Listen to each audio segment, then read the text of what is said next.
Cette table ronde va tenter de vous présenter quelques réalisations exemplaires françaises et marocaines de construction respectueuse de l'environnement à faible émission de carbone, économe, voire productrice d'énergie. Bonjour à tous, écoutez, je suis ravie de vous accueillir sur le salon SPAPIMO. Donc pour nous c'est une première, on est ravis d'être là donc à l'initiative de notre partenaire marocain, le cluster OMC, qui donc nous a invités à rejoindre ce projet franco-marocain de coopération donc soutenu par la région Île-de-France et dans laquelle nous travaillons avec l'IAU à Rennes donc pour aider la région Casa à définir une stratégie construction durable offensive. Je vais en profiter simplement pour vous présenter en deux mots Construction 21. Donc c'est aussi un média social, simplement son sujet de prédilection et unique sujet de prédilection c'est le bâtiment et la ville durable. Et on a été créé en 2012 pour offrir aux professionnels un espace où ils puissent s'informer mais aussi promouvoir leurs réalisations les plus innovantes. Donc notre mission elle est toute simple, c'est d'accélérer la transition du secteur du bâtiment vers le durable. François-Xavier vous l'a dit avant, le bâtiment est un des secteurs qui émet le plus de gaz à effet de serre. C'est aussi un secteur où il y a plein de solutions qui existent déjà et notre rôle, notre objectif c'est de faire que ce qui a été inventé par des pionniers, et j'en reconnais un certain nombre dans la salle, soit connu du plus grand nombre de professionnels possible et devienne petit à petit le standard. Donc c'est à ça qu'on sert. Donc le cluster OMC pilote la plateforme Construction 21 Maroc. Construction 21 France pilote la française, comme son nom l'indique. Et nous avons aussi d'autres partenaires dans d'autres pays d'Europe, en Algérie, en Chine. Et nous avons un objectif, une ambition de couvrir le monde entier d'ici à peu près 5 ans. Un petit détail, vous allez avoir aujourd'hui un panorama de projets particulièrement innovants. Ils sont tous visibles sur la plateforme Construction 21 où nous avons des bases de données d'études de cas, de bâtiments, de quartiers ou d'infrastructures exemplaires. Et donc tous les projets qui vont être présentés aujourd'hui, donc par leurs promoteurs, par des professionnels qui y ont activement participé, vous pourrez retrouver aussi sur notre plateforme, que ce soit la plateforme française ou la plateforme marocaine. Voilà, mais il ne me reste plus qu'à vous souhaiter une très bonne conférence. Et donc place aux présentations et au débat. Et pour commencer, je vais appeler monsieur Rachid Nahanani, qui est le président du cluster EMC. Il est aussi de Casablanca, il est aussi président de... C'était aussi un industriel qui est président de la société Eurobrick et qui est à l'origine d'un prototype de logement à énergie positive au Maroc qui va vous montrer. Bonjour tout le monde. Donc pour le cluster, je vais revenir rapidement sur l'argumentaire de création de notre cluster. Donc le cluster, comme toute bonne initiative, comme tout bon projet, il est né d'une contrainte, la contrainte énergétique nationale. Comme vous le savez, donc, le Maroc est un pays énergétiquement dépendant, donc on est dépendant de nos importations énergétiques. Et donc l'idée autour de la thématique de l'efficacité énergétique, dans un secteur qui est fortement énergétivore, donc le secteur du bâtiment, dans presque tous les maillons de création de valeur dans ce secteur, notamment dans son amont industriel, donc pour fabriquer des matériaux de construction, là aussi c'est des maillons qui sont fortement demandeurs d'énergie. Dans l'exploitation des bâtiments aussi, donc c'est fortement consommateur d'énergie. Donc l'idée derrière le cluster EMC, c'est un regroupement de compétences autour d'une thématique qui est l'efficacité énergétique dans la chaîne de création de valeur autour de l'acte de bâtir.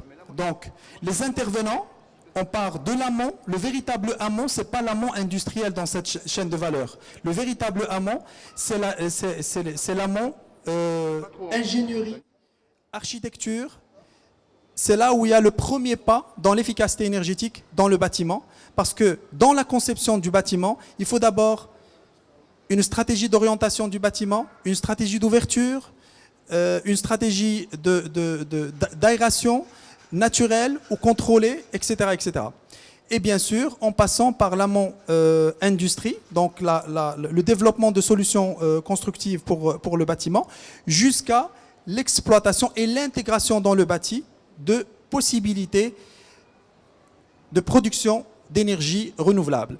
Donc notre cluster, on est soutenu par le ministère de l'Industrie et Commerce du Maroc et on travaille autour de certains nombres de commissions thématiques. Donc, dans la commission thématique de la construction durable, avec nous, on a Mohamed Barada qui est le président de cette commission. Donc, tout à l'heure, il va présenter un peu les travaux autour de cette commission thématique. On a une commission thématique qui est dédiée à l'efficacité énergétique dans l'amont industriel. Donc, là encore, on travaille sur la sensibilisation des mesures d'efficacité énergétique dans l'amont industriel, donc dans ce maillon-là. Mais aussi on produit des études d'intérêt collectif qui sont autour de cette thématique de développement et de construction durable, notamment vulgariser un peu c'est quoi la construction durable, parce qu'à travers le monde, il y a plusieurs définitions, peut-être des dizaines et des dizaines de définitions de construction durable. Déjà autant que de labels. Autant que de labels, c'est dire qu'il y en a beaucoup. Au Maroc, depuis maintenant presque une dizaine d'années, on a presque tous les labels internationaux sont présents au Maroc. Donc on a des références au moins au Maroc, dont le label HQE, donc qui est très actif qui veut dire haute qualité environnementale. Haute qualité environnementale, donc qui est géré par le CERWEI. Quoi d'autre? On travaille aussi par des projets collaboratifs, des projets démonstrateurs. Donc, parmi ces projets, donc, on a été à l'origine du premier logement à énergie positive au Maroc, conforme au cahier de charge du logement social. Comme vous savez, au Maroc, on a un programme d'incitation à la production du logement social. On va peut-être finir sur la présentation du cluster, puisque vous allez présenter juste derrière le logement. Exactement. Donc parmi les, donc on a des projets d'intérêt, des projets collaboratifs. On a collaboré pour la réalisation d'un logement à énergie positive, collaboré pour la réalisation de la première mosquée à énergie positive, donc au niveau de l'Atlas, dans la région de Marrakech. On est en train de travailler sur un modèle d'école rurale à économie des ressources. Donc on dépasse le volet énergie, mais on intègre aussi, parce que c'est une partie intégrante du développement durable, l'économie des ressources, notamment les ressources hydriques. Comme vous savez, on est un pays qui subit, qui a la contrainte hydrique, donc le stress hydrique. Et bien sûr, on a aussi d'autres projets, par exemple au niveau de certaines installations publiques où on veut présenter aux autorités des démonstrateurs, des modèles de conception qui abordent dans le sens de l'aménagement et de la construction durable. Alors, ce logement social à énergie positive, vous pouvez nous le présenter? Oui, déjà je crois que vous avez quelques éléments, des supports pour nous le présenter. Oui. Voilà, déjà une vidéo, je crois. Déjà, on va revenir sur le contexte. Donc, au Maroc, on est maintenant chanceux d'avoir aussi le développement de notre arsenal légal et réglementaire autour de l'économie d'énergie dans le bâtiment. Donc, on est maintenant on est doté d'une réglementation, la RTCM. C'est l'équivalent de la réglementation thermique. Donc au Maroc, ça s'appelle la réglementation, la RTCM, la réglementation thermique des constructions au Maroc, qui est effective depuis novembre 2015. Et donc en février 2016, on a été à l'origine de la première conformité à cette réglementation avec cette réalisation. Et on a un peu levé la barre en haut, disant, OK, on veut se conformer à cette réglementation thermique des constructions au Maroc, mais on veut donner un plus. Donc avec les partenaires du cluster, on a rêvé ensemble. On a dit, et pourquoi pas un logement à énergie positive, l'équivalent d'un BIPOS, avec... donc on a doté ce logement-là. Le BIPOS, pour traduire, ça veut dire bâtiment à énergie positive. Et c'est une des bases de la future réglementation environnementale française. Donc l'idée, c'était quoi? C'était de doter ce logement-là de sa propre capacité de production d'énergie électrique et aussi de chauffage d'eau chaude sanitaire. Donc c'est équipé d'un thermosiphon. Et l'idée c'est qu'on a pris comme exemple, on s'est conformé au cahier de charge du logement social au Maroc. Donc je vais vous présenter un peu. Allez-y. Donc c'est ça, c'est dans notre région Grand Casablanca Setat. Ce démonstrateur, on l'a réalisé dans le centre de formation au métier du bâtiment. Donc c'est le plus grand centre de formation au métier du bâtiment en Afrique. C'est sur 90 hectares ce centre. Donc il est destiné à former donc non seulement des apprentis au métier du bâtiment au Maroc, mais aussi pour certains pays amis et frères de l'Afrique subsaharienne. Donc c'est ça, c'est comme on a dit, c'est conforme au cahier de charge du logement social au Maroc. Donc c'est avec un salon, une grande chambre, une petite chambre, une salle de bain et une cuisine, respectant les dimensions donc exigées par le cahier de charge. Par la réglementation, pour le cahier de charge du logement social. D'accord. L'utilisation des matériaux, c'était à plus de 95%. Les matériaux, non seulement locaux, marocains, mais de la région du Grand Casablanca, Stade. Pour rappel, la région Casablanca-Stade, c'est un hub matériaux de construction, donc qui polarise environ 40% de la capacité de production des matériaux de construction au Maroc. Belle réalisation que maintenant, avec les partenaires du cluster, on espère, après ce démonstrateur, dans la région du Grand Casablanca Stade, c'est de réaliser un premier projet commercialisable, en se basant sur cette expérience. Et ce logement social, alors, c'est pas une maison individuelle en fait? Oui, le concept, c'est une maison individuelle, soit en plein pied, soit en R+1, oui, avec un jardin privatif. D'accord. Et donc, c'est un module que l'on peut rajouter l'un sur l'autre? Pour le cas qu'on veut commercialiser dans un premier temps, ça va être sous forme de petites villas, donc R+1. Le rez-de-chaussée, c'est un salon et une cuisine avec un patio privatif de 15 mètres carrés.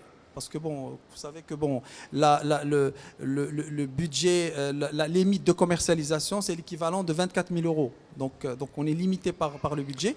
Et le premier niveau, c'est 2 chambres avec une salle de bain. 24 000 euros, c'est le coût du bâtiment? Oui, sans la partie le foncier du bâtiment. Non, c'est le coût du bâtiment avec le foncier clé en main. D'accord. Sans la partie énergie, oui. On est loin des bases françaises. Hein.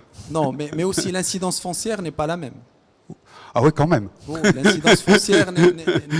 Parce que je crois qu'il y avait un ministre, Borloo, qui avait lancé un plan pour construire les maisons les moins chères possibles, et on était arrivé à 90 000 euros, la maison hors foncier. Oui, mais ça dépend aussi des superficies. Là, on est sur des superficies aux alentours de 60 mètres carrés.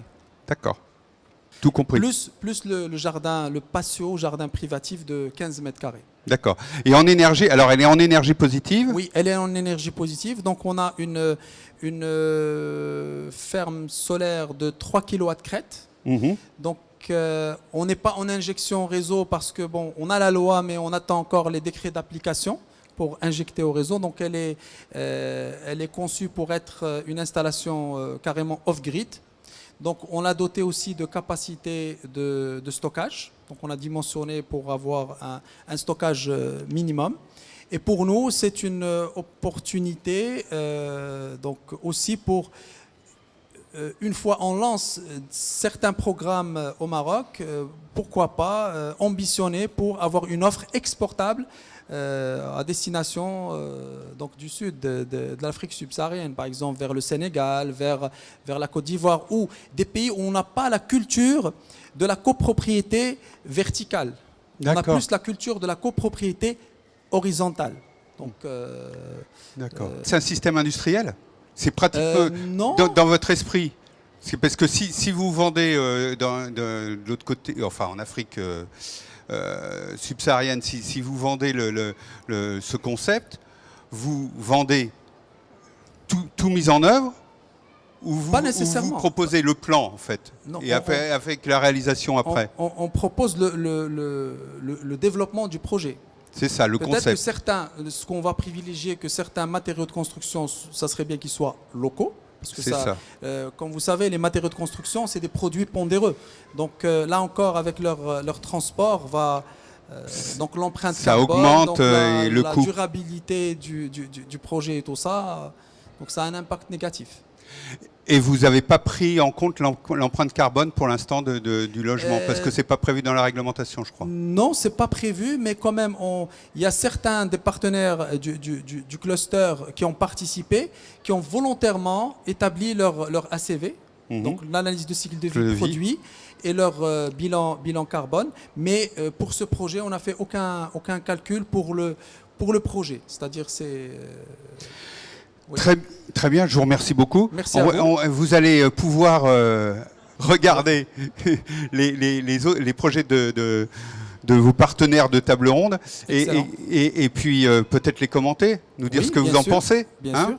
Mais on va commencer avec monsieur Pascal Gontier, qui est lui architecte et qui a réalisé pour l'université de Nanterre, pour l'université Paris-Ouest, un bâtiment qui s'appelle Max Weber parce qu'il est dédié aux sciences humaines. Oui, bonjour. Donc je vais vous parler d'un bâtiment qui a été livré maintenant il y a 2 ans et dont la conception remonte à 2012, ce qui est assez récent, mais qui, compte tenu des caractéristiques du bâtiment, disons qu'il est un bâtiment qui était un petit peu en rupture avec les pratiques en 2012. Donc il a 3 caractéristiques, ce bâtiment, dont 2 caractéristiques environnementales très fortes qui ont vraiment porté le projet. Et puis une caractéristique un peu plus architecturale. Les 2 caractéristiques environnementales, c'est que c'est un bâtiment qui est entièrement en bois. Alors vous n'allez pas le voir depuis l'extérieur, parce que le bardage n'est pas en bois, mais passé le niveau haut du parking, il n'y a plus de structure en béton, puisque même les cages d'ascenseur et les cages d'escalier sont en bois. Donc ça, c'est la première caractéristique. On a voulu faire un bâtiment complètement biosourcé et montrer les possibilités de l'architecture bois en dehors du contexte. À l'époque, en 2012, on n'imaginait pas tellement des bâtiments de cette taille-là en milieu urbain. Donc ça, c'est le premier point. Le deuxième point... Pour préciser, c'est que les bâtiments bois de grande hauteur n'existent peu pour l'instant. On commence à en voir parce qu'il y a un problème de système constructif qui ne répond pas aux possibilités des grandes hauteurs. Pour l'instant, on vient de trouver des solutions à travers notamment le CLT, mais il n'y a pas que cette solution-là. Oui, Voilà. oui. Non, aujourd'hui, on fait, nous à l'agence, on a 2 bâtiments de 10 niveaux entièrement en bois qui sont en phase d'étude et qui sont un mélange de CLT et de colombage. C'est une bonne vieille technique. Le CLT, juste, c'est un matériau fait à base de bois. Voilà, tout à fait. Donc la deuxième caractéristique de ce bâtiment, c'est que c'est un bâtiment qui est en ventilation naturelle. Alors là, je vais m'arrêter quelques secondes sur l'objectif de la ventilation naturelle et les performances de la ventilation naturelle. Aujourd'hui, nous avons un niveau de référence, un standard européen qui est très, très ambitieux et qui est le standard allemand Passive House. Et ce standard, aujourd'hui, est supposé être ce qui se fait de mieux en termes de consommation énergétique. Je ne parle pas de la production, donc je ne parle pas de bâtiments à énergie positive ou de choses comme ça, uniquement de la consommation. Et il a un seuil qui est 15 kWh par mètre carré par an, qui est la consommation, enfin la demande en chauffage. La consommation de ventilation sur un bâtiment de type passif, c'est en énergie primaire plus ou moins 20 kWh.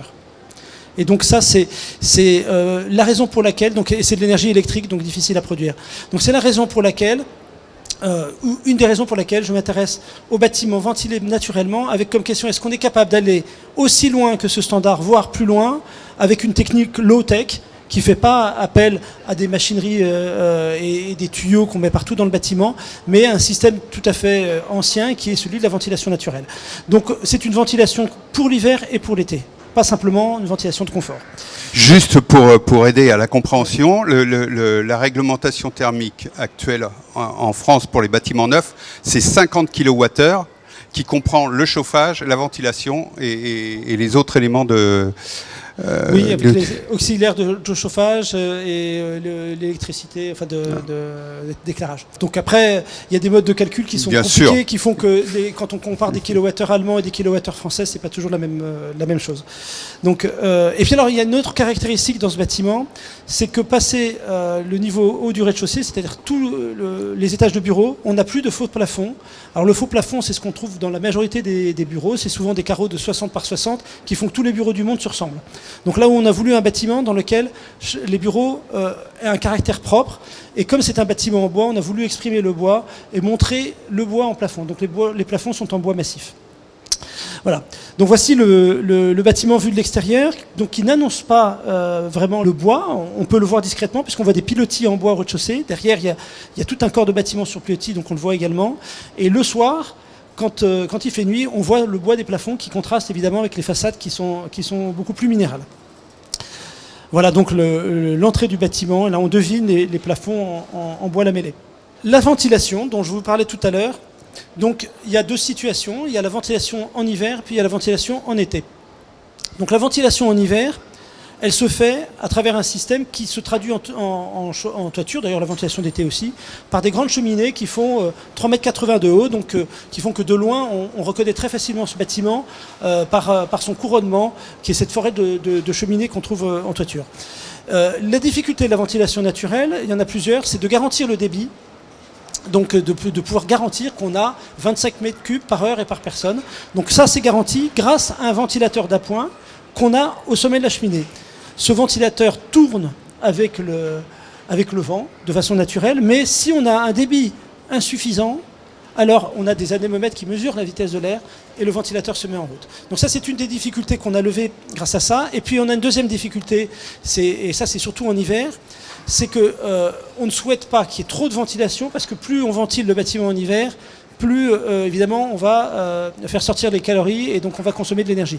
Donc là aussi, on a ces anémomètres qui mesurent la température et on a des registres qui permettent de moduler la température pour être toujours à un niveau qui assure le confort et la qualité de l'air intérieur, mais qui évite d'avoir des consommations trop importantes. Et puis on a encore une difficulté qui est l'acoustique. C'est que là on est à côté d'une voie rapide. Quand le son passe, eh bien, le bruit passe. Donc on a des bouches particulières à forte isolation acoustique. Donc voilà les dessins, je ne rentre pas dans le détail, mais qui est le dessin des cheminées, qui sont des objets spécifiques, des objets à la fois techniques et sculpturaux, qui sont situés en toiture et qui ont été faits évidemment sur mesure pour le bâtiment. Et voilà une image de chantier qui montre un étage courant avant cloisonnement, et donc on voit que le sol, les murs et le plafond sont entièrement en bois. Alors voilà le rez-de-chaussée. Le rez-de-chaussée n'est pas en ventilation naturelle, puisqu'on a des amphithéâtres, on a des locaux avec forte occupation, et on aurait eu des cheminées absolument énormes si on avait voulu assurer le débit de ces locaux. Donc on est en double flux, et donc là, pour le coup, on a des plénums dans lesquels on fait passer la ventilation double flux. Et ce qu'on voit là-dessus, c'est que tout ce qui est bois est visible. Mais par contre, par exemple, on a un mur de contreventement que vous voyez sur la droite de la photo, c'est la cage d'escalier, donc c'est des panneaux de CLT dont on parlait tout à l'heure, qui permettent de contreventer le bâtiment notamment. Voilà un amphithéâtre, donc qui est petit amphithéâtre avec de la lumière naturelle, puisque c'est un des points importants. On a voulu de la lumière partout, y compris dans les cages d'escalier de service et évidemment dans les pour limiter l'utilisation d'éclairage. Pour limiter l'utilisation de l'éclairage, parce que c'est aussi un objectif architectural, c'est le repérage dans le bâtiment, c'est le confort, c'est le bien-être aussi. D'être dans des couloirs tout noirs avec une lumière blafarde au-dessus de la tête, c'est pas forcément très agréable. Et je trouve que l'architecture se doit de donner de la lumière autant qu'elle peut. Voilà, c'est le don de l'architecture. Et moi, je cherche à l'avoir tout le temps. Et donc là, vous voyez la cage d'escalier principale, donc qui est à la fois en bois massif et ventilation naturelle, et une de deux cages d'escalier annexes qui sont également en lumière naturelle et en bois. Alors, de mettre cette lumière naturelle et de donner cette qualité du bois, c'est aussi inciter les gens à prendre l'escalier plutôt que l'ascenseur. Donc voilà. Donc d'ailleurs, on a des portes vitrées, enfin des impostes vitrées. Portes, oui. Vous incitez les gens au bien-être physique comme oui. de chaleur. Oui, mais un chercheur, c'est quelqu'un qui est très concentré sur son travail. Là, en l'occurrence, ce sont pas des plateaux libres, ce sont des bureaux individuels. Et les espaces de communication, on se rend compte que les escaliers peuvent être aussi des espaces de communication et d'échange. Donc c'est à la fois de faire un petit peu d'exercice, ça fait pas de mal. Ça partie de la santé aussi. Donc plutôt que d'attendre l'ascenseur, si on a juste 1 ou 2 étages à monter, on peut très bien les monter à pied. Et ça améliore la communication entre les chercheurs. J'en suis absolument persuadé. À chaque fois que je fais visiter le bâtiment, je vois des gens dans les couloirs, des gens qui discutent. Et je pense que le bâtiment, l'architecture y contribue un peu. Mais des choses toutes bêtes, par exemple, on a, pour des questions de sécurité, les portes doivent pouvoir s'ouvrir, se fermer automatiquement, etc. Mais elles sont en temps normal ouvertes et on a une imposte vitrée visible depuis le couloir, comme ça celui qui ne sait pas qu'il y a un escalier là, il sait qu'il y a l'escalier. Voilà, donc il sait qu'il y a l'escalier et qu'il peut tout à fait le prendre. Voilà, maintenant on n'oblige pas, en général on essaye qu'il n'y ait pas de panne d'ascenseur, comme ça les gens peuvent prendre aussi l'ascenseur. Voilà donc un des bureaux. Ce que vous voyez en haut des fenêtres, ce sont des grilles de ventilation, donc on en a 3 par bureau. Ça fait chalet un peu, non ? Quand on voit de ce côté-là, ça peut faire un peu chalet, mais si vous regardez d'autres murs, celui-là il est privilégié parce qu'il a un mur en bois.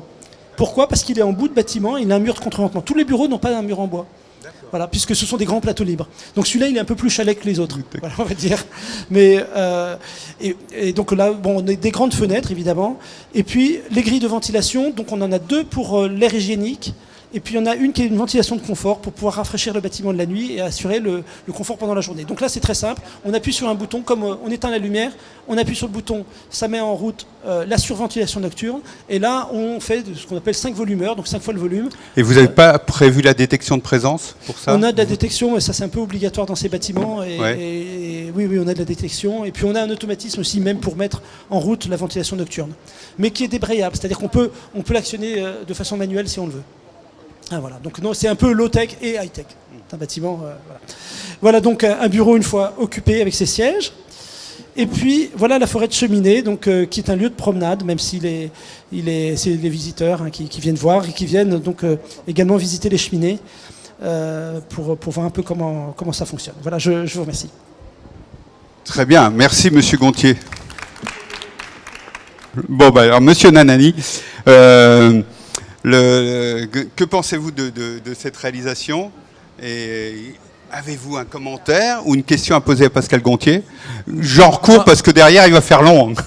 Moi c'est clair, on a beaucoup de choses à apprendre de cette expérience. Déjà, comme on a dit tout à l'heure, avant le matériau, il y a la conception, donc il y a une stratégie, donc certainement d'orientation du bâtiment, une stratégie d'ouverture pour la partie, le confort, donc pour la lumière naturelle, mais aussi pour la ventilation. La ventilation, donc privilégier la ventilation naturelle en élevant ces cheminées à une certaine hauteur pour exploiter le gisement éolien au niveau de la hauteur. Il y a beaucoup de choses à apprendre de cette expérience. On va demander à Madame Kouna de se déplacer pour nous présenter la Maison Île-de-France, qui est une résidence universitaire réalisée sur commande de la région Île-de-France, justement. Tout à fait. Et qui est particulièrement intéressante au niveau des innovations technologiques en matière d'énergie qui ont été mises en œuvre. Donc tout d'abord quelques mots d'introduction par rapport à Derntz. Derntz est un bureau d'études spécialisé dans l'ingénierie de fluides, performance environnementale et intelligence des bâtiments et bien-être et santé. Un bureau présent dans 8 pays.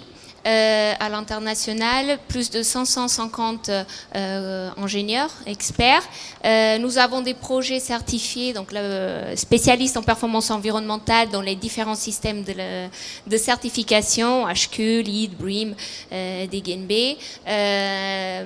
Et donc avec notre équipe française ici, c'est vraiment une spécialité auquel on tient, c'est d'allier l'ingénierie de fluide à la performance environnementale, surtout quand il s'agit de faire des bâtiments qui fonctionnent bien et qui répondent à différentes exigences environnementales.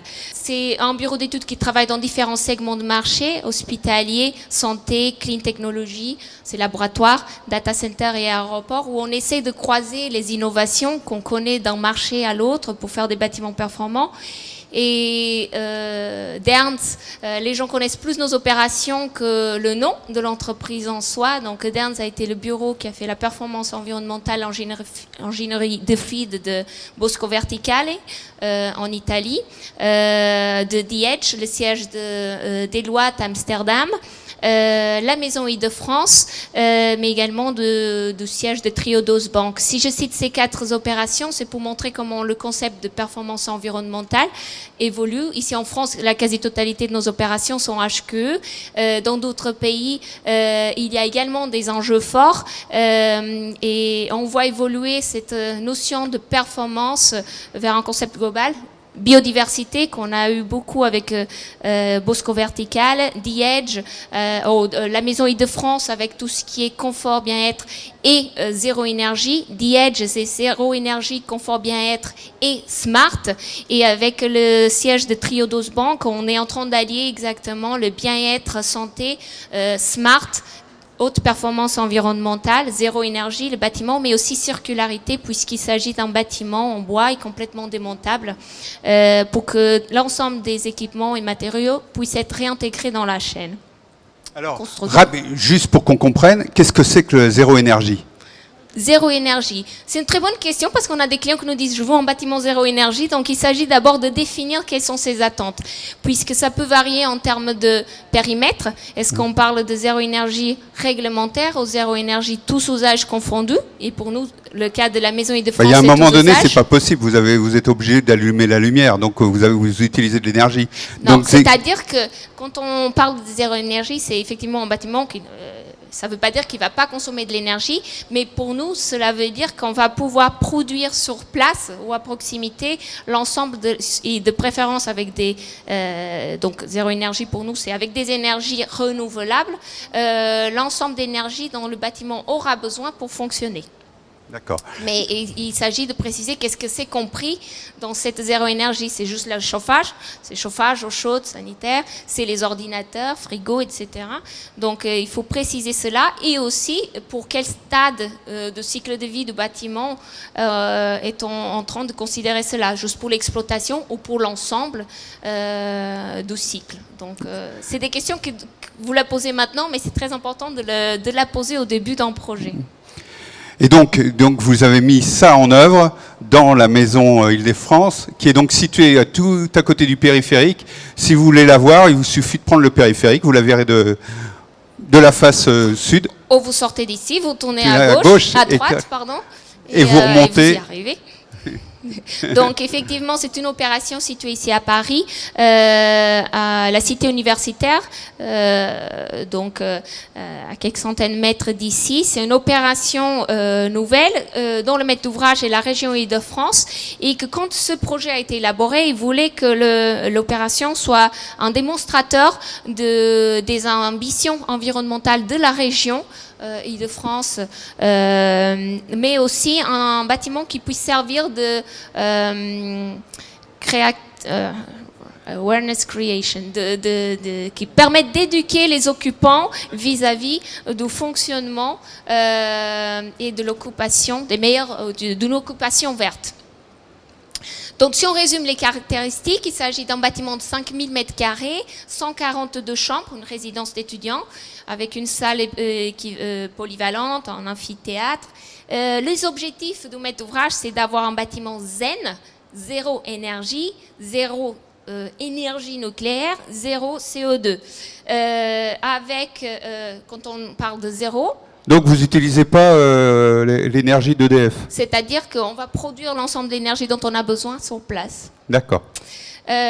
Donc le chauffage, quand on parle de zéro énergie, qu'est-ce qu'on entend par cela? Les consommations de chauffage, eau chaude sanitaire, ventilation, éclairage, tel que c'est prescrit dans la réglementation. Il avait en souhait de pas de climatisation pour le bâtiment, mais on inclut également tous les autres processus, toutes les petites forces, cuisine, ascenseur, etc. Donc on va au-delà des prescriptions réglementaires quand on parle de zéro énergie. On a commencé pour analyser les types de demandes. Donc on avait une demande de chaleur, chauffage, eau chaude sanitaire, et un besoin d'électricité, éclairage, ventilation, pour les ascenseurs, cuisine, ordinateur. C'est des étudiants, ils travaillent beaucoup sur l'ordinateur le soir. Ils téléchargent beaucoup de programmes d'études.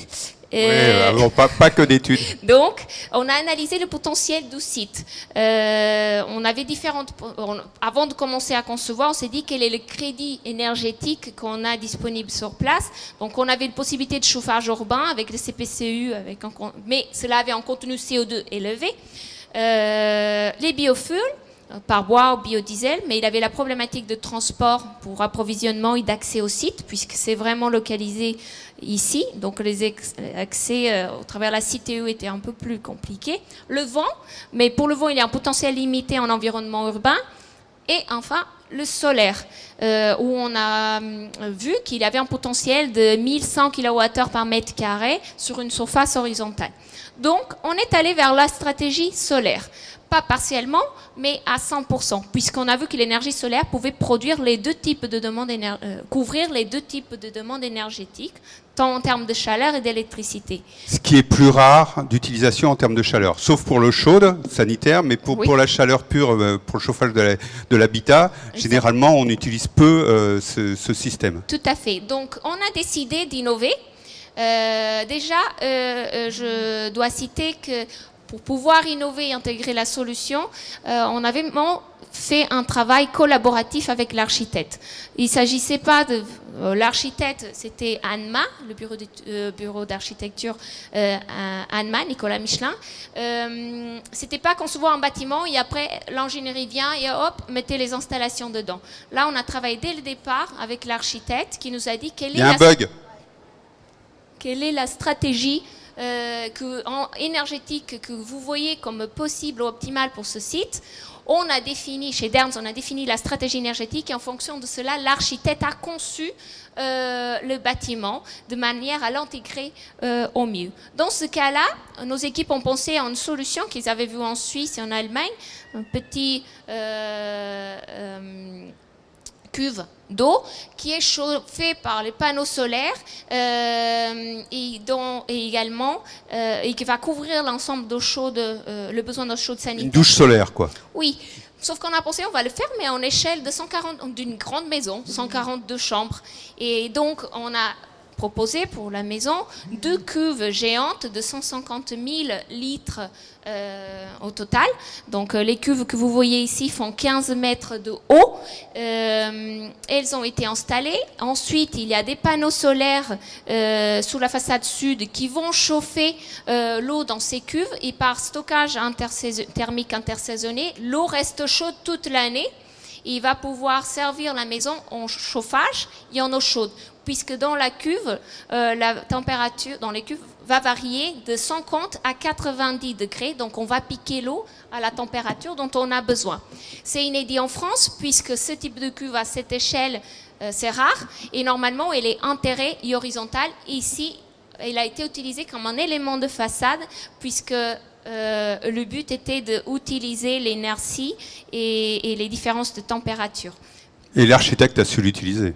Et l'architecte a su l'utiliser, il a su travailler avec l'ingénierie main dans la main pour bien l'intégrer, pour utiliser, puisqu'ici il faut voir que la façade sud est sur le périphérique, c'est pollué, c'est bruyant, et donc on n'allait pas mettre des chambres tournées vers le périphérique, donc on l'a vraiment utilisé pour la stratégie énergétique et de manière à optimiser aussi le confort pour les usagers. Donc si on résume en termes de panneaux solaires qui vont chauffer l'eau chaude, on avait 325 mètres carrés de surface active. Et pour ce stockage, bien sûr, les cuves sont grandes, mais il faut les isoler. On avait 10 cm de laine de roche et 30 cm de polyuréthane, qui sont l'équivalent de 80 cm de laine de roche. Et évidemment, l'excès de chaleur, on a pu l'évacuer exceptionnellement vers le réseau CPCE. On a également pensé, au départ, il fallait étudier le comportement des occupants, des étudiants, pour bien estimer les besoins et pouvoir concevoir une maison qui allait produire l'énergie nécessaire pour la couvrir.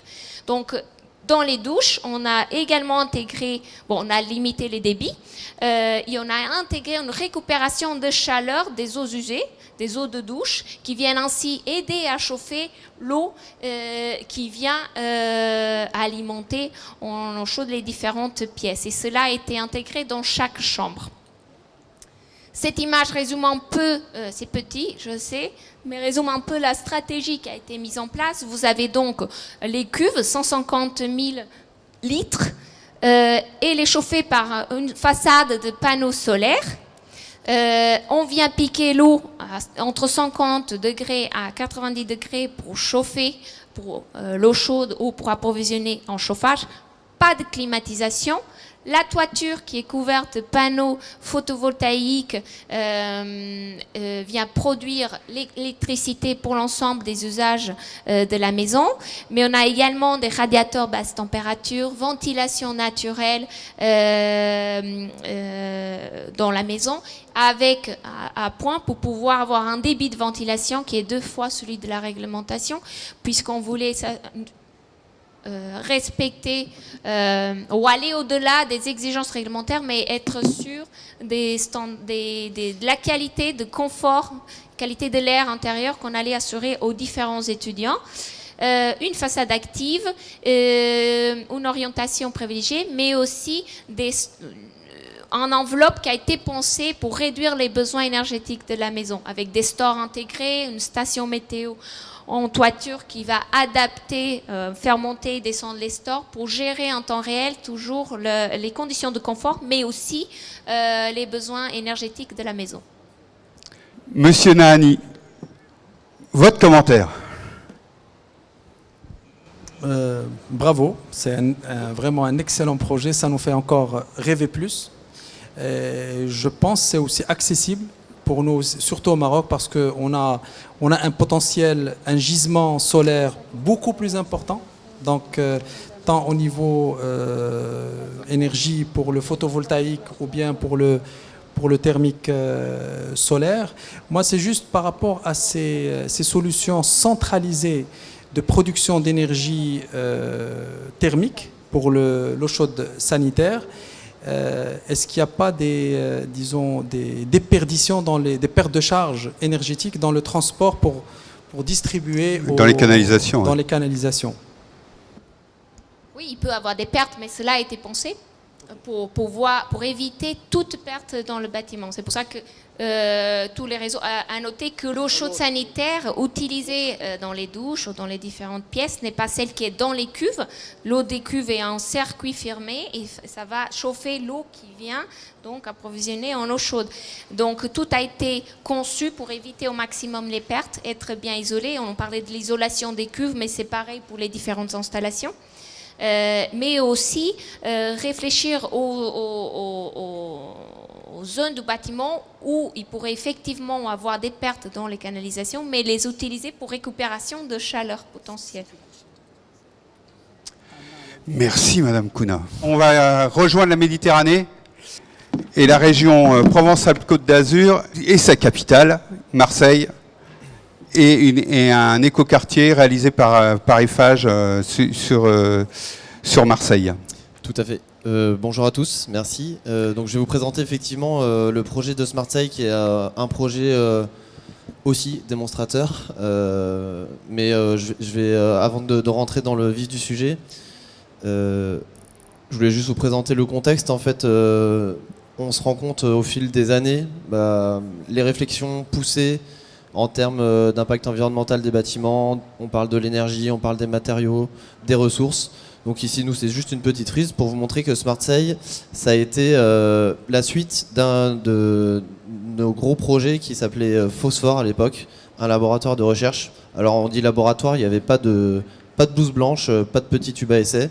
C'était un laboratoire dans le sens où on faisait rencontrer des gens de l'entreprise de tous horizons, tous les âges, toutes les expériences et des gens de l'extérieur, type sociologue, type économiste, qui venaient témoigner de ce qu'était leur vision de la ville en 2030, avec un scénario un peu catastrophe qu'on s'était imposé sur la pression démographique, sur la pression climatique. et de fait réfléchir à une ville qui pouvait répondre à tous ces enjeux. Donc vous voyez les chiffres ici, cette année, une centaine de collaborateurs. Et donc les premiers travaux de phosphore ont été désignés de manière assez arbitraire, je crois, à Marseille.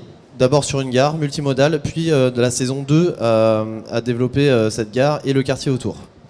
Il n'y avait pas de demande des collectivités locales? Ah non, c'était un pur plaisir de l'entreprise. Ah, c'est les entreprises qui ont les moyens.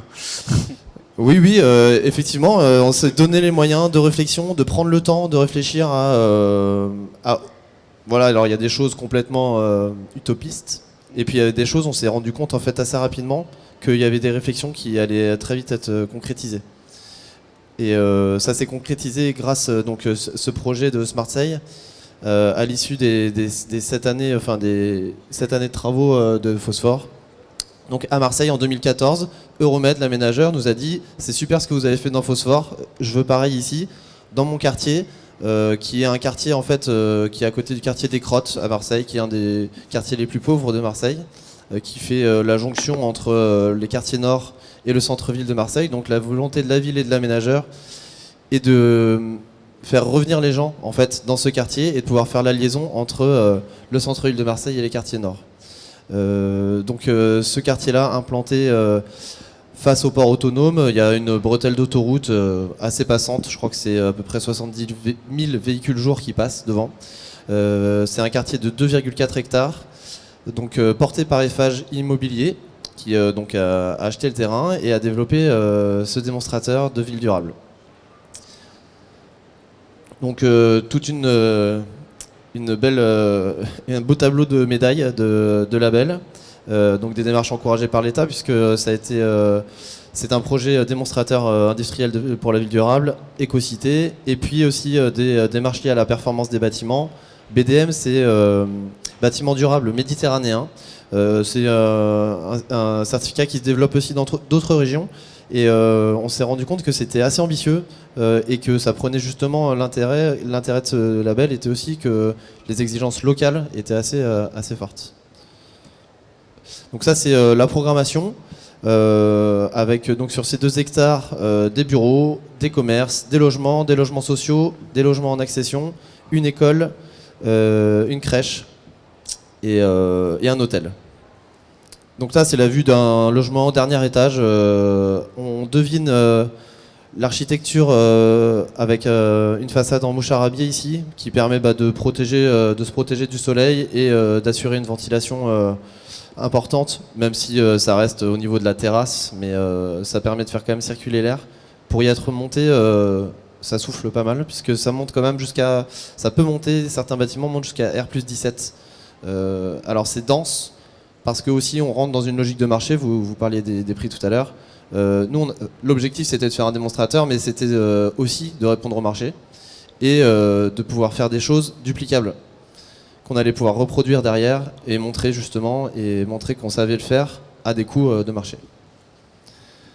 Donc chez Eiffage, à l'issue de Phosphore, on a développé une philosophie qui s'appelle la haute qualité de vie, donc haute qualité environnementale. On a triché, on s'est inspiré de HQ évidemment, et on a rajouté juste la partie vie parce qu'on considère que c'est quand même un élément important du bâtiment. Alors ici, c'est une concentrée d'innovation. Moi, je vais vous en parler que de quelques-unes qui me semblaient être intéressantes. Je vais vous parler de la boucle à Audemer, qui est une innovation très très forte dans le quartier.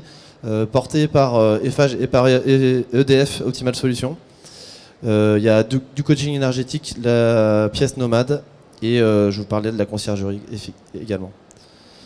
Donc la boucle à eau de mer, c'est comme son nom l'indique une boucle d'eau qui est piquée dans la mer et en fait tout simplement on récupère les calories et les frigories de la mer pour chauffer et rafraîchir l'ensemble du quartier. Donc ça paraît tout bête, hein. La mer elle est je dirais à vue de nez, elle doit être à 800 mètres du quartier.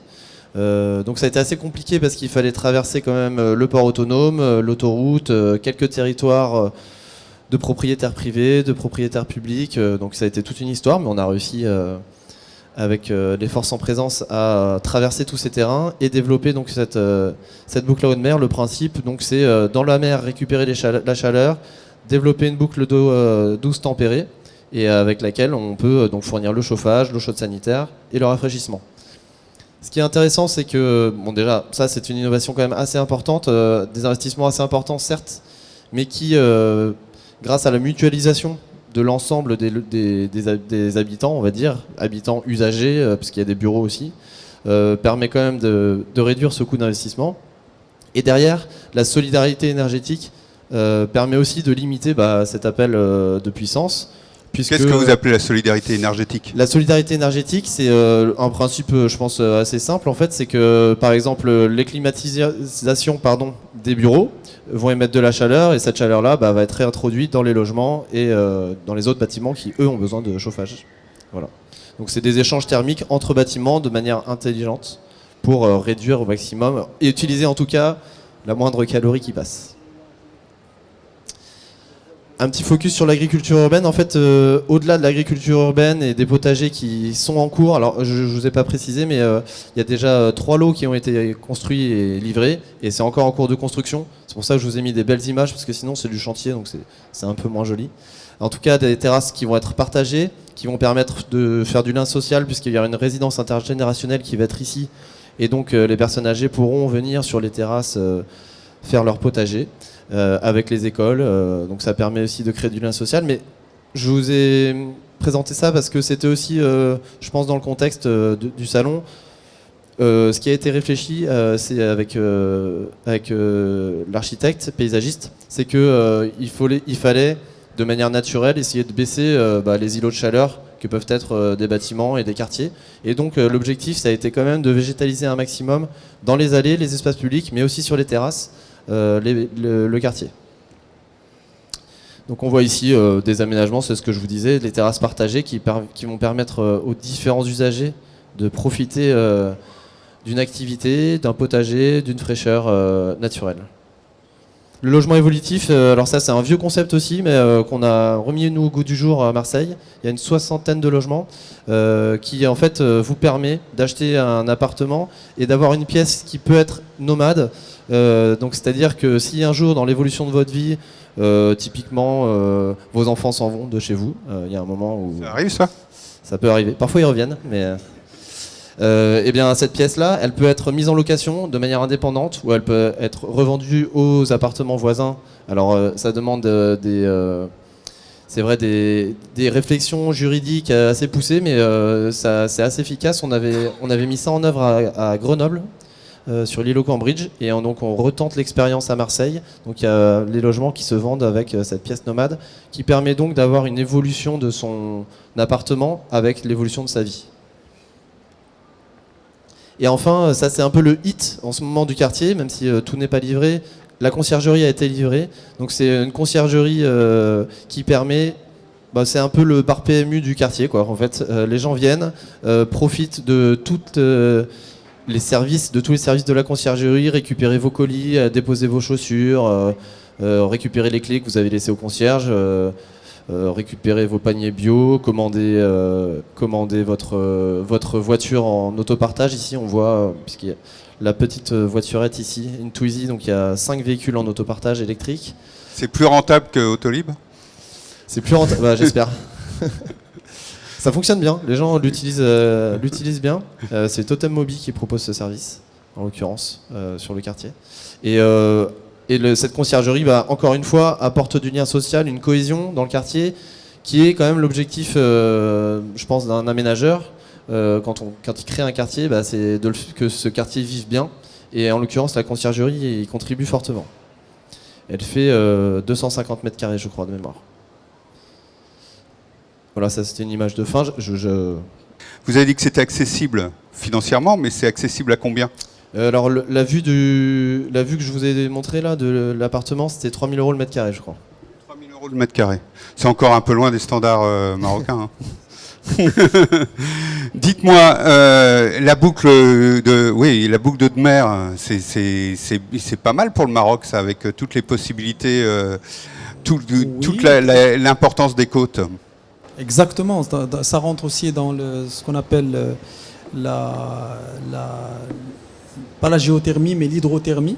Donc c'est le même principe des pompes à chaleur. Moi j'aimerais bien revenir par rapport dans cet élan de construction durable, l'importance dans ces projets, dans l'ensemble de ces projets, accordée à la ressource eau, à la ressource hydrique. On a parlé depuis tout à l'heure de l'économie d'énergie, de l'efficacité énergétique et tout. Maintenant, par rapport à l'eau, qu'est-ce qui est fait pour vraiment maîtriser, cerner la consommation et l'efficience donc dans l'utilisation de cette ressource? C'est moins un problème en Ile-de-France, faut dire. Alors ici à Marseille, il y a ce qu'on Pour appelle l'instant. le coaching énergétique. Alors on dit coaching énergétique, mais en fait il traite des usages de votre logement, y compris l'eau. C'est-à-dire qu'en fait dans chaque logement vous avez un tableauphone. Ça fait un peu ringard, mais en fait c'est assez moderne. C'est comme un petit ordinateur quand vous rentrez chez vous. Et ici vous avez le portail unique qui vous permet d'accéder donc au service de conciergerie, qui vous permet de savoir quel est l'horaire du prochain bus et qui vous signale vos consommations. Et donc du coup c'est de l'aide à la consommation, on va dire. Au-delà de ça, après c'est du standard sur les robinets, aérateurs d'eau, etc. Mais c'est vrai que le stress hydrique n'est pas forcément quelque chose qui est très très très pris en compte. Moi je trouve, pas assez en tout cas. Sauf là dans le cadre de la biodiversité par exemple, où c'est aussi que des espèces locales qui vont être implantées, donc qui normalement sont adaptées au climat environnant. Alors vous voyez, on est pour un débat sur franco-marocain. Il n'y avait qu'une présentation marocaine, ça fait un peu court. En fait, on en avait prévu 2, mais ils n'ont pas pu venir au dernier moment. Donc je vais rapidement vous présenter ce qu'ils devaient présenter. Et ce qui est dommage, c'est une réalisation à Agadir, qui est un établissement touristique écologique de grande superficie, plus de 5 hectares. Et ce qui est intéressant, c'est la conception architecturale, puisqu'il a été défini pour s'inscrire dans une logique d'éco-construction. Les bâtiments sont tous orientés au sud, avec des grandes ouvertures qui permettent des réelles économies d'énergie en hiver, tout en protégeant des rayons estivaux par des protections solaires adaptées. La volumétrie des bâtiments ne dépasse pas le R+1 pour les dortoirs et l'académie de surf. Et la compacité des bâtiments permet de contrôler et de réduire la consommation d'énergie en limitant les déperditions. Les toitures des hébergements constituent une avancée, ce que je disais avant, qui dépasse les murs et agit comme brise-soleil. Ces derniers atténuent les rayons du soleil en été afin de diminuer la hausse de température à l'intérieur des bâtiments. Et les protections solaires sont composées de parties pleines et de parties ajourées, permettant ainsi de profiter de l'éclairement naturel au maximum.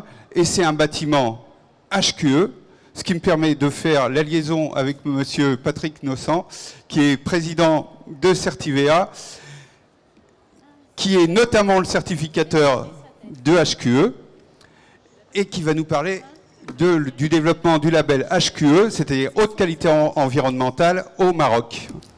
Mesdames et messieurs, bonjour.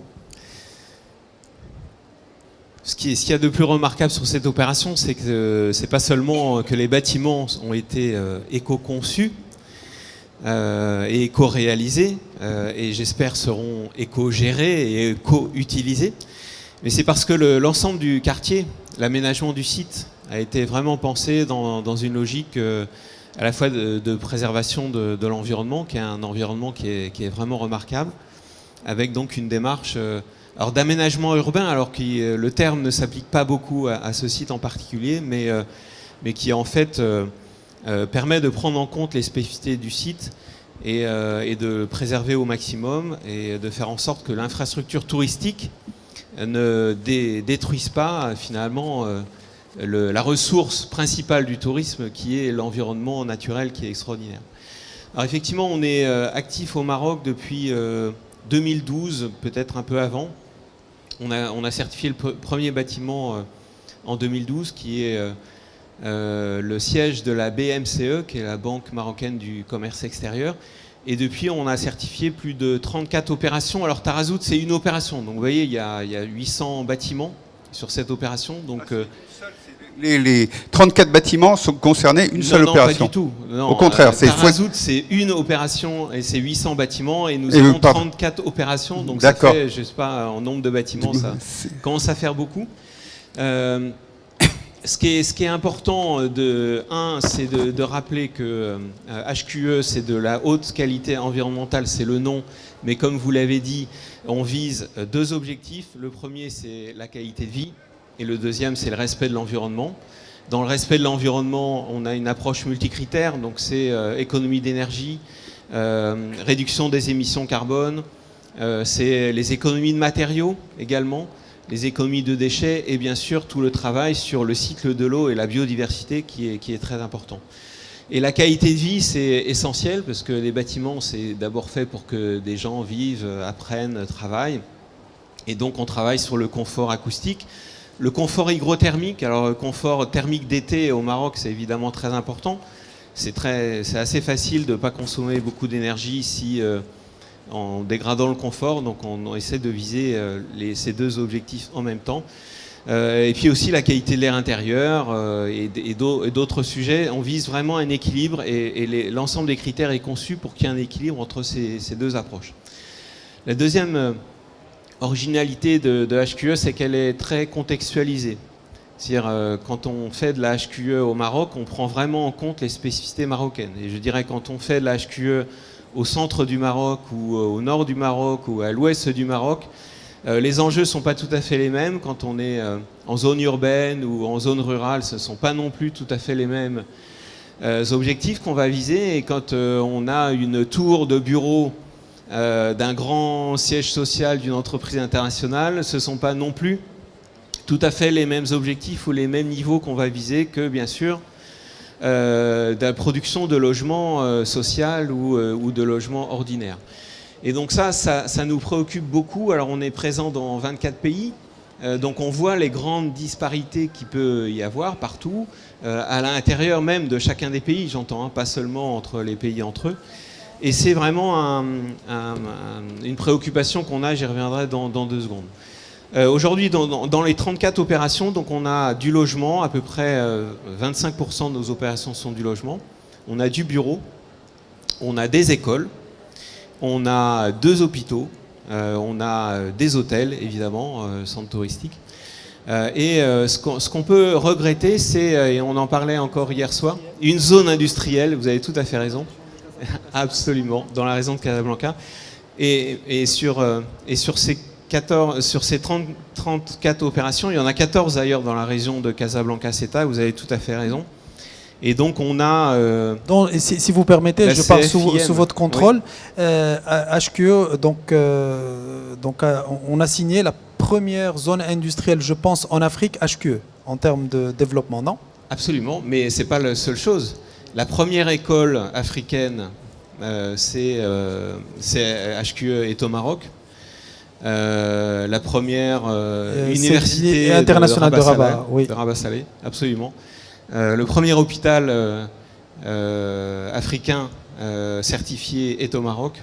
Et ça, c'est le fait d'une volonté de l'État marocain. C'est absolument des opérateurs marocains. C'est-à-dire que HQE, c'est une démarche volontaire. Alors bien sûr, on est ravis quand on a le soutien des autorités publiques, politiques et notamment de la région et des régions, parce que dans la décentralisation, la régionalisation en cours au Maroc, les régions vont avoir de plus en plus d'importance. Mais nous travaillons essentiellement avec les professionnels marocains directement. Et c'est pour ça d'ailleurs que nous avons lancé des programmes de formation avec des organisations et des organismes locaux. Donc on a commencé avec des formateurs français, et puis maintenant on a formé des formateurs marocains. Chambre de commerce française au Maroc, oui exactement, c'est eux qui sont à l'origine de la première zone industrielle HQE. Donc ça aussi c'est à souligner. Merci. Et juste pour terminer, dans les regrets donc qui vont devenir des projets pour le futur, je disais qu'on a vraiment besoin de contextualiser encore plus les critères. Et donc on a un gros travail avec la ville nouvelle de Zenata, qui est aussi un des 34 projets, et donc qui va accueillir, je crois, 300 000 habitants voilà, dans les prochaines années au Maroc, et qui est vraiment pour nous C'est une ville nouvelle. Une ville nouvelle, exactement, un très très grand espace de travail. Et donc, on a défini déjà des critères éco-cités qui viennent donc préciser le référentiel HQE aménagement urbain pour s'appliquer au Maroc et demain donc peut-être à l'ensemble de l'Afrique. Et donc le travail reste à faire sur le logement parce que, comme j'ai dit, que nous certifions aujourd'hui 25% des certificats concernent des logements, mais ce sont des logements haut de gamme et on a vraiment besoin d'adapter des critères pour que la HQE soit, je dirais, adaptée à tout type de bâtiment. C'est ce qu'on essaye de faire en Europe et c'est pas tellement plus facile d'ailleurs en Europe non plus, hein. Mais c'est vraiment un objectif que l'on a. Le développement durable ne doit pas être réservé à ceux qui peuvent mettre beaucoup d'argent. Il y a une vitrine HQE sur des grands projets, c'est évident. Mais le véritable enjeu, c'est de faire que la production, l'ensemble de la production de bâtiments, respecte effectivement des critères de développement durable. C'est comme ça effectivement qu'on arrivera à répondre aux grands enjeux environnementaux et sociétaux qui sont devant nous. Et donc justement pour parvenir à ce résultat, vous l'avez dit, il faut adapter le label HQE aux régions dans lesquelles il s'applique. Et d'où ma question qui va suivre, quelles sont les spécificités de l'architecture méditerranéenne? Est-ce qu'on peut parler d'une architecture méditerranéenne? Est-ce qu'elle est différente de l'architecture tropicale ou de l'architecture du nord de l'Europe et du bassin du Passivhaus où les détracteurs disent que c'est un blocos, ce qui est plus qu'exagéré. Mais donc, quelle est la spécificité de l'architecture méditerranéenne? Je ne sais pas qui veut commencer sur le sujet. Alors moi je dirais que déjà le climat façonne l'architecture, donc oui évidemment, je laisserai les spécialistes de la Méditerranée répondre à ça. Ils se battent pas. Hein. Non mais la réponse est évidente. Enfin, je crois que c'est la technique qui nous a aveuglés et qui nous a laissé croire qu'on pouvait faire la même architecture partout dans le monde. Et quand je vois des éco-cités en plein désert, alors pas au Maroc, mais dans certains pays où effectivement on n'a que des surfaces vitrées, de la climatisation au maximum, etc., je me dis que là on est en train de faire fausse route par rapport à la question environnementale et sociétale. Donc oui, évidemment, le climat méditerranéen a ses spécificités, comme le climat continental a les siennes. Et donc, on doit trouver des critères, et ça c'est assez facile de trouver des critères. Je dirais que notre système de certification et les critères, mais il faut trouver les solutions qui sont effectivement adaptées. Hein. L'environnement, c'est répondre à des problèmes globaux, mais avec des solutions locales. Et ça, on a besoin que les acteurs s'emparent de ce sujet et mettent en œuvre des solutions. Les solutions, c'était pas les solutions traditionnelles qu'on avait autrefois et qu'on remettrait à l'ordre du jour en les adaptant avec les nouvelles technologies? Alors, il y a les adeptes du low-tech. J'ai entendu tout à l'heure Pascal dire qu'il y avait du low-tech et du high-tech en même temps dans ce bâtiment. Oui, ben voilà, c'est en même temps. En même temps. Les deux en même temps, c'est évident. Il faut retrouver du bon sens. Et il y a plein de solutions de bon sens qu'il faut mettre en œuvre parce qu'elles sont peu coûteuses, elles sont souvent respectueuses de l'environnement, des lieux et des personnes. Et surtout, en termes d'entretien, maintenance, c'est pérenne. Et en même temps, il y a plein de nouvelles technologies, de nouvelles choses qui permettent de faire. La ventilation naturelle que Pascal Gontier a présentée tout à l'heure, c'est à la fois une technique ancestrale, mais ça a été sacrément revisité, enfin, vous pouvez le voir. Complètement. Et donc avec les simulations thermiques dynamiques qu'il a pu faire, il a pu optimiser et faire en sorte que demain on puisse se passer de la mécanique qui aujourd'hui est encore indispensable. Donc c'est les deux qu'il faut faire. Pascal Gontier. Merci. Oui, juste pour l'architecture méditerranéenne, évidemment, c'est un très très vaste débat, on ne va pas pouvoir trop l'aborder ici. Il y a des déterminants climatiques, il y a des déterminants socioculturels, il y a des déterminants ressources. D'ailleurs, il n'y a pas une architecture méditerranéenne, parce que, évidemment, il y a l'Est, l'Ouest, et puis il y a le Nord et le Sud de la Méditerranée. Les ressources ne sont pas forcément les mêmes non plus. Tout à l'heure, on parlait de bois. Au nord de la Méditerranée, on a beaucoup de bois. Au Maroc, il y en a un petit peu moins.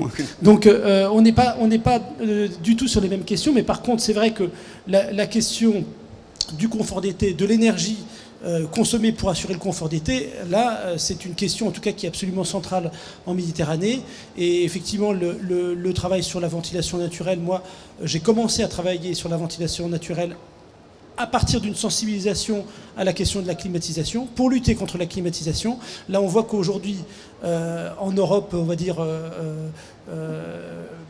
tempéré, donc le climat qu'on a sur Paris, la thermique d'hiver est aussi importante que la thermique d'été, mais ce qui est en train de se développer sur, disons, des ventilations douces, je pense qu'il y a des débouchés en Méditerranée qui sont extrêmement importants, parce que les consommations de la clim sont absolument effrayantes dans les pays, en tout cas Méditerranée côté nord, c'est monstrueux. En même temps, on sait que quand on climatise un bâtiment, on réchauffe le reste du quartier parce qu'on rejette du chaud pour faire du froid. Et donc là, on a un enjeu de toutes les façons qui est un enjeu qui me semble absolument majeur. Il y a la question de l'eau qu'on a citée, il y a la question du confort, il y a la question des matériaux aussi qu'il ne faut pas occulter, des matériaux locaux. Ça a façonné l'architecture complètement partout. Et la question, je pense, se pose aussi au Maroc de cette question des matériaux. C'est-à-dire quels sont les matériaux qu'il va falloir utiliser dans une vision de circuit court et de préservation des ressources locales. Et justement, ce matin, vous étiez en réunion avec vos partenaires français. Et vous avez abordé ces sujets-là. Alors, quelle tendance, qu'est-ce que vous déduisez de vos réflexions justement avec Synergie, par exemple, sur la production de matériaux locaux, sur l'utilisation de biomatériaux ou autres sujets? Allez-y. Okay. Moi, je vais revenir déjà sur le label HQE, comme a précisé tout à l'heure professeur Ahched, par rapport à notre rêve, notre souhait, c'est que le véritable développement de ces labels vise, bien sûr, dans un premier temps, des démonstrateurs, mais dans un second, là où il y a la masse de la production, c'est, chez nous au Maroc, c'est l'autoconstruction et le logement social et le logement économique. Et là, c'est pas une question de manque de matériaux, c'est une question de budget. C'est une question en amont de comportemental, c'est-à-dire d'abord d'avoir toujours les moyens d'investir dans l'amont conception, prendre le temps de dimensionner, d'orienter, etc., avant même d'arriver aux matériaux, parce que malheureusement, certains ont suivi certaines mauvaises pratiques qui ont été donc déployées malheureusement dans le Nord, c'est-à-dire en Europe. C'est de penser construction durable. On a isolation dans construction durable. Non, c'est d'abord une stratégie d'orientation du bâtiment, d'ouverture, de ventilation et tout ça. C'est là où on est d'abord efficace, c'est-à-dire faisons d'abord la bonne chose et ensuite on va la faire bien. Et pour la faire bien, c'est là où il y a une optimisation des ressources. Par exemple, dans le logement social au Maroc, on a des budgets pour le gros œuvre étanchéité fini, clé en main, entre 200 € à 250 € le mètre carré. Donc là, il y a une contrainte de budget. Là où on a un enjeu véritable, déjà au niveau en amont, c'est on a besoin et nous, cluster, on s'investit au niveau de l'information et de la formation, mais c'est là où, heureusement, par exemple, le Serway, avec son implication dans sensibilisation et de formation et de passer le relais à des experts marocains, ça, c'est le premier travail dans lequel il faut vraiment s'investir. Par rapport à l'échange avec Synergie Lab. Pour le développement durable, il y a bien sûr l'aspect énergie, l'aspect ressources en général, mais il y a l'aspect sociétal, social et économique local.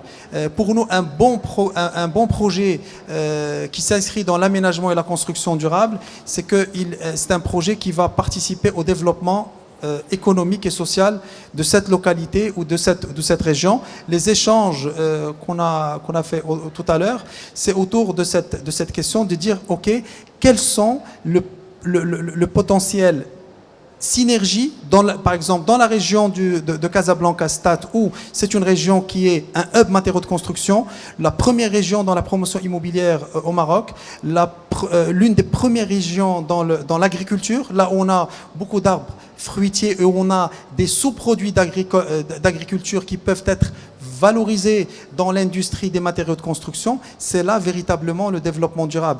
Une région où on a la plus grande production d'élevage d'aviculture, donc où on a les plus grandes abattoirs modernes, où ces déchets sont des contraintes, deviennent des opportunités dans cette chaîne de création de valeur. C'est là où il y a véritablement un potentiel. Et c'est là où on a développé avec donc les échanges et un véritable potentiel avec Synergie Lab, de voir quelles sont les bonnes pratiques, les bonnes expériences, le bon modèle d'affaires qui a été développé entre autres dans la région Île-de-France, qu'on peut au moins dupliquer dans le côté, disons, positif dans notre territoire. Bien, je vous remercie tous. Vous voulez rajouter quelque chose? Allez-y, allez-y. Non, j'allais juste te dire, j'aime pas trop les questions, quelle est la solution. Je pense que chaque cas est un cas. Rien n'est, c'est pas un copier-coller. Et je vous donne un exemple. J'ai un client, on est venu, il a dit, bon, vous faites de très bons bâtiments intelligents, c'est quoi votre solution? L'intelligence des bâtiments va être adaptée à ce qu'on veut obtenir. Et à son environnement. Il faut toujours se poser la question, mais pourquoi faire? C'est pareil pour la performance, pour les autres volets de performance. On a aujourd'hui des bâtiments que nous concevons qui sont high perf, low tech. Tout dépend de qui va être l'occupant, de ce qu'on veut faire en termes d'exploitation, le même management des différents actifs. Donc il faut penser au cas par cas. Et je pense qu'avant tout ouvrage, il faut avoir des acteurs qui vont vraiment collaborer dans la conception, qui vont se poser les bonnes questions. Quelles sont les performances qu'on veut obtenir? Quel est le coût global? Parce que tout à l'heure, on parlait quel est le coût de l'opération. J'en ai donné le prix pour la maison Île-de-France, mais c'est une maison qui est autonome. Voilà, elle produit tout sur place. Donc elle a une exploitation réduite. Voilà. Un coût d'exploitation réduit. Quand on pense, il faut penser facilité de maintenance, il faut penser comment atteindre ses objectifs avec les ressources locales, que ce soit énergétique ou produit. Et l'ingéniosité, je ne sais pas si ce mot est correct en français. C'est bon, voilà. Et dans ce lien qu'on va réussir entre les différents acteurs, il faut bien les choisir, il faut les faire travailler bien pour penser quels sont les éléments autour qui peuvent être utilisés pour à la fin aboutir à une performance spécifique. Et donc rien n'est de copier-coller. Je vous remercie à tous d'avoir assisté à cette conférence. Et mesdames, messieurs, je vous remercie d'être intervenus avec autant d'intelligence.